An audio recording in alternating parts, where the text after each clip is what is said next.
Yeah, great to see you here physically, full audience after 2 years of troubles. And I wish to begin with congratulating you to come over to, yes, imagine that, Israel, one of the peaceful and most quiet places on earth today. So yes, enjoy. We even arrange a wonderful weather for you, so have fun with that. As a former, now so happy. You see the smile to speak as a former, but it's okay. I wish Gabi to have as fun as I had.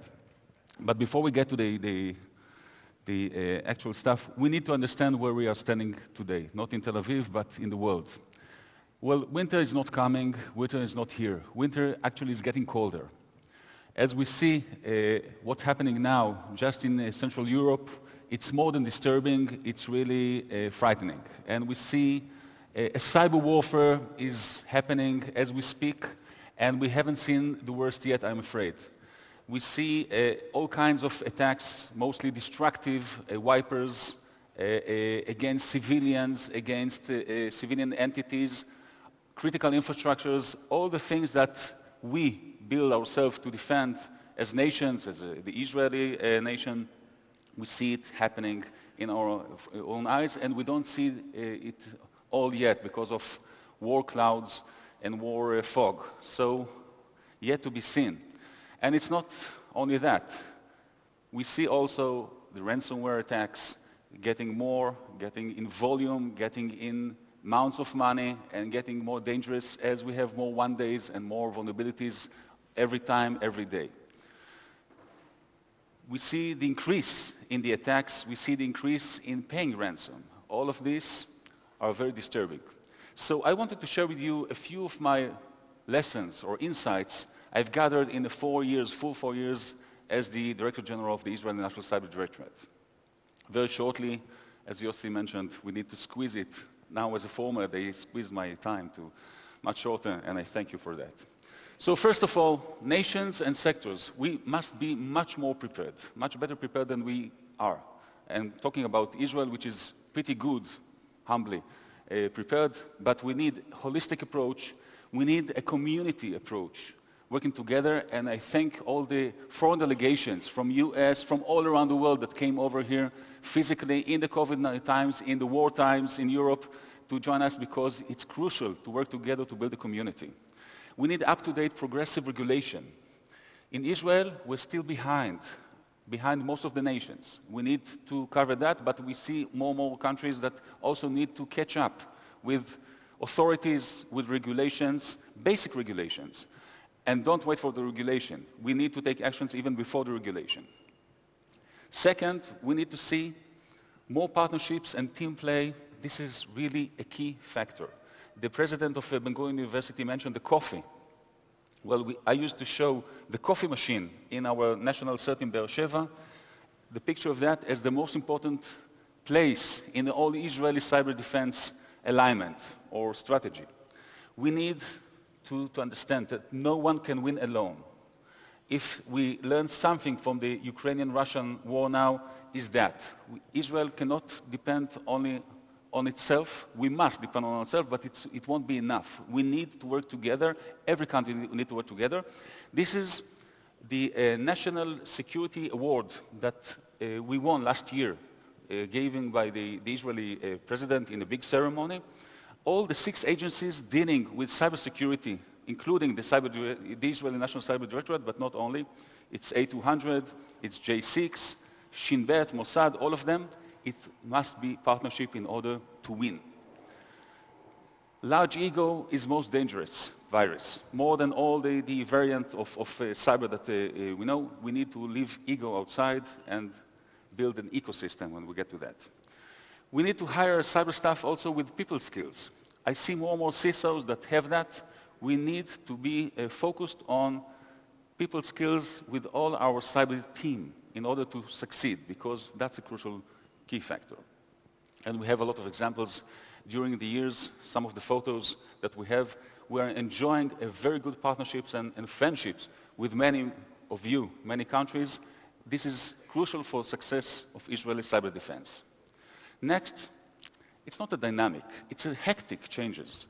It needs to adjust all the time, as fast, a need for speed maybe.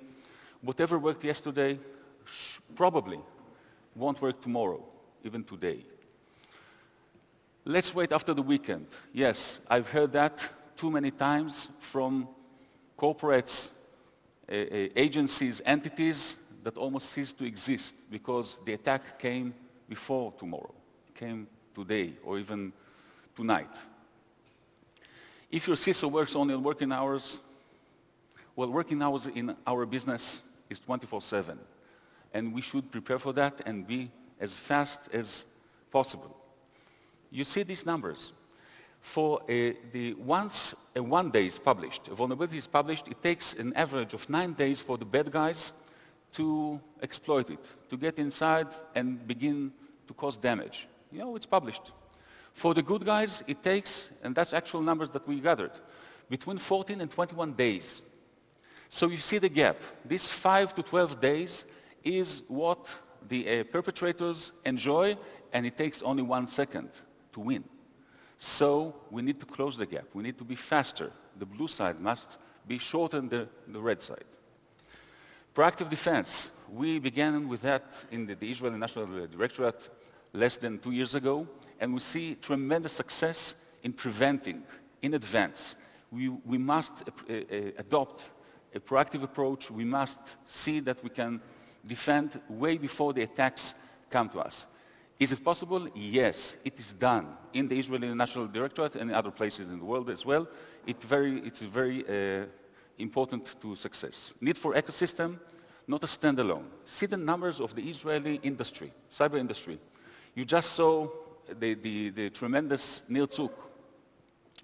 Well, Palo Alto is American, a global company, but he's Israeli. He's here, the R&D is here, and you see other numbers, you see the numbers of Unicorn, and imagine that. When I entered office at the beginning of 2018, the overall global investment in Israeli cyber was less than $1 billion, was 0.86. 4 years later, you see the number, $8.8 billion. 10 times, more than 10 times, actually. This is not because of nature, although it's not just the government, of course. It's the industry, it's education, it's workforce, it's ecosystem. Bringing all the elements together, and the government role, if to be honest, mainly to remove obstacles, remove bureaucracy, smooth things, so it can run fast and faster, and we talk about the need for speed. Well, cyber should be for everybody. Simple, accessible, common. On one side, we need more accessible, more common language. We need to make cybersecurity a commodity, not something that, you know, the geeks, the technology papers in the newspapers. No, it should be explainable, understood for all of us, decision makers specifically, because it have an impact on us all. And we need to, from our mobile phones to computers, personal computers, everything we should understand, at least basically. Second, we need to improve awareness. We need to improve the understanding. We need to make it accessible for everyone. So, we need new remedies, we need new approaches, we need disruptive solutions. And what are they? Few examples, and I have dozens. In the 2 months, less than 2 months, I'm out of office, I've met a lot of startups, a lot of crazy and great ideas. Some of them I can show you here. First, if we talk about trusting our supply chain, verifying our products, imagine a new category of one technology that is able to address the challenges of cyber hardware, of supply chain transparency and circularity. Imagine that you can patch a QR code, virtual QR code, or physical QR code, molecular QR code, to any object, physical object, whether it's gold, whether it's coal, whether it's diamonds, whatever it is, and with the blockchain technology to trace it and see if it's to see its authenticity, to see if it's a validate, if it's not a fake. And again, technologies that already begin to enter the market. We need to see more of that. Second, we need, yes, OT. We need better solutions for OT. We have a very long tail endless number of vendors, and only a small part of them can really cybersecure their solutions by design. So we need low-skill requirements, much more accessible, off-the-shelf, easy to implement and to control solutions, lowering the threshold and easing accessibility for OT users because it's too complicated and it's too critical. We find and we will find OT everywhere, with the elevators here in the parking lot and everywhere else. We need a better solutions, more applicable. And last, mitigation. We need a holistic approach. If we could talk about counter-DDoS, and we see even now in the war in Ukraine, more and more DDoS attacks, the community effort against DDoS is the new solution. Not putting only devices, physical devices in our corporate, in our computers, but we need to go to the ISPs, we need to go to the cloud, we need to make it much more wider, much more community, if we talk about community, detected locally and mitigated as far as possible and deviceless. So we need a new paradigm, inhibiting rather than containing. Last, I hope Gabi is here, but he's wandering around the exhibition. So I want to wish you all the luck, all well. And I must say, a little envy at you, because you're going to have a great times, fascinating times, and work hard 24/7, no weekends, unfortunately. Thank you very much.